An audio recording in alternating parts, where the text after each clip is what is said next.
শান্তিতে নোবেলজয়ী অর্থনীতিবিদ ডক্টর মোহাম্মদ ইউনূসের নেতৃত্বে অন্তর্বর্তী সরকারকে অভিনন্দন জানিয়েছেন মালয়েশিয়ার প্রধানমন্ত্রী আনোয়ার ইব্রাহিম।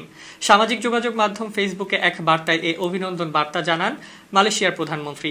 আনোয়ার ইব্রাহিম বলেন, ডক্টর ইউনূসের সুবিশাল অভিজ্ঞতা জাতিকে প্রজ্ঞা ও সততার সঙ্গে পরিচালিত করার প্রতিশ্রুতি দেয়। বাংলাদেশে যেহেতু একটি নতুন দিনের উদয় হয়েছে, তরুণদের মধ্যে সৃষ্টি হয়েছে নবশক্তির, তখন আমি মহান বাঙালি চিত্রশিল্পী, কবি, দার্শনিক রবীন্দ্রনাথ ঠাকুরের অমর বাণী স্মরণ করিয়ে দিচ্ছি।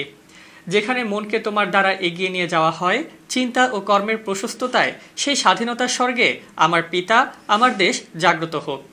প্রায় ১৬ বছরের স্বৈরশাসনের পতনের পর গণপ্রজাতন্ত্রী বাংলাদেশের নতুন অন্তর্বর্তীকালীন সরকার গঠিত হয়েছে।